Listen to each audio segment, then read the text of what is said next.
బులెటిన్లో మరో breaking news చూస్తున్నాం. నేడు రాజ్యసభ ఎంపీ అభ్యర్థులుగా కాంగ్రెస్ తరపున రేణుకా చౌదరి, అనిల్ కుమార్ యాదవ్ నామినేషన్లు వేయనున్నారు. ఇక బీఆర్ఎస్ రాజ్యసభ అభ్యర్థిగా వద్దిరాజు రవిచంద్ర నామినేషన్లు వేయనున్నారు. కాగా వద్దిరాజు రవిచంద్రకు రెండోసారి రాజ్యసభ అవకాశాన్ని గులాబీ బాస్ కేసీఆర్ ఇచ్చారు.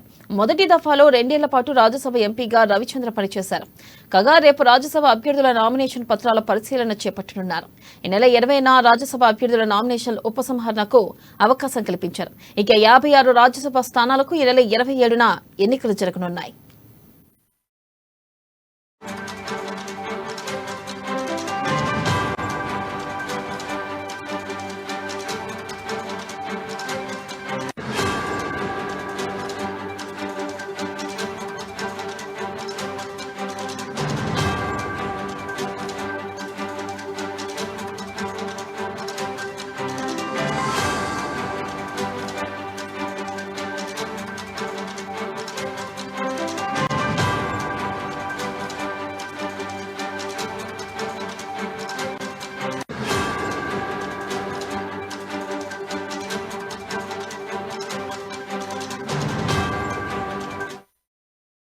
బ్రేకింగ్ న్యూస్ చూస్తున్నా. నేడు రాజ్యసభ ఎంపీ అభ్యర్థులుగా కాంగ్రెస్ తరపున రేణుకా చౌదరి, అనిల్ కుమార్ యాదవ్ నామినేషన్లు వేయనున్నారు.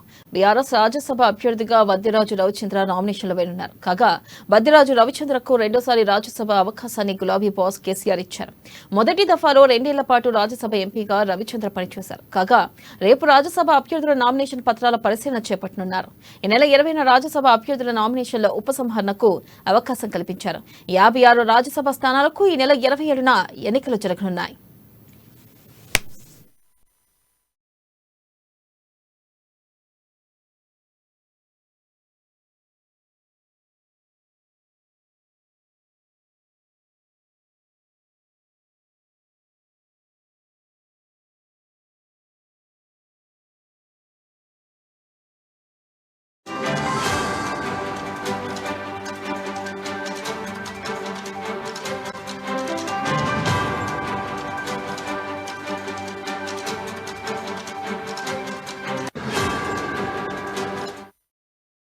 బ్రేకింగ్ న్యూస్ చూస్తున్నా. నేడు రాజ్యసభ ఎంపీ అభ్యర్థులుగా కాంగ్రెస్ తరపున రేణుకా చౌదరి, అనిల్ కుమార్ యాదవ్ నామినేషన్లు వేయనున్నారు. బీఆర్ఎస్ రాజ్యసభ అభ్యర్థిగా వద్దిరాజు రవిచంద్ర నామినేషన్లు వేయనున్నారు. కాగా వద్దిరాజు రవిచంద్రకు రెండోసారి రాజ్యసభ అవకాశాన్ని గులాబీ బాస్ కేసీఆర్ ఇచ్చారు. మొదటి దఫాలో 2 ఏళ్ల పాటు రాజ్యసభ ఎంపీగా రవిచంద్ర పనిచేశారు. కాగా రేపు రాజ్యసభ అభ్యర్థుల నామినేషన్ పత్రాల పరిశీలన చేపట్టనున్నారు.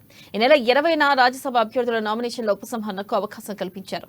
ఇక 56 రాజ్యసభ స్థానాలకు ఈ నెల 27న ఎన్నికలు జరగనున్నాయి.